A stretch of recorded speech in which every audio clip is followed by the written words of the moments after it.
अस्सलाम वालेकुम दोस्तों, उम्मीद करता हूं कि आप खैरियत से होंगे एंड बेहतरीन होंगे। एक्सपोज दुनिया में एक बार फिर आपको खुशामदीद कहते हैं। दोस्तों, जदीद जंग दरअसल टेक्नोलॉजी की जंग है। अमेरिकियों ने लापता अमले को ढूंढ निकाला और बचा लिया, लेकिन ईरानी अपनी तमाम तर कोशिशों के बावजूद उन्हें पकड़ न सके।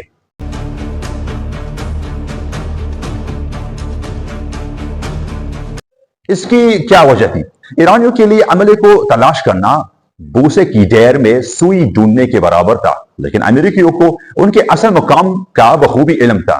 जदीद तरीन टेक्नोलॉजी और जीपीएस बैकन अमेरिकी पायलटों और अमले की जैकेट्स में जदीद तरीन सर्वाइवल रेडियो और जीपीएस बैकन्स नस्ब होते हैं, जिनका पता सिर्फ अमेरिकी सैटेलाइट या खुसूसी तैयारे ही लगा सकते हैं। अगर अमले की जगह बदलती भी रहे तब भी ये आला दुरुस्त लोकेशन की रिपोर्ट भेजता रहता है।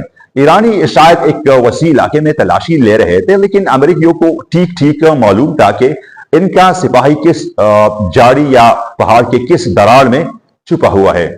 ये एक इंतहाई जदीद और फौजी मयार का जीपीएस ट्रैकर है। इसके काम करने का तरीका आम जीपीएस से कहीं ज्यादा पेचीदा और महफूज है।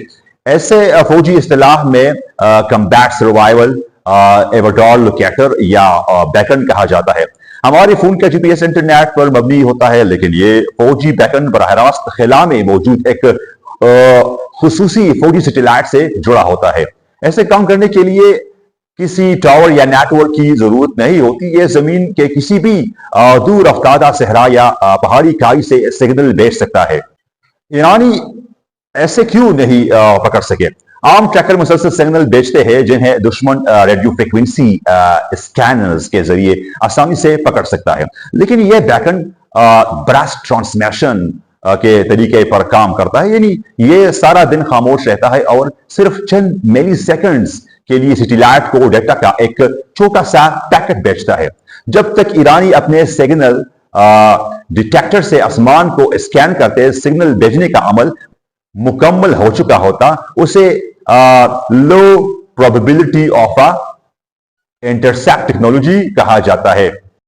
मजीद बरा इस बैकन से मुंतकिल होने वाली मालूमात S-256 दर्जे के एक इंतहाई मजबूत कोड के साथ लॉक होती है।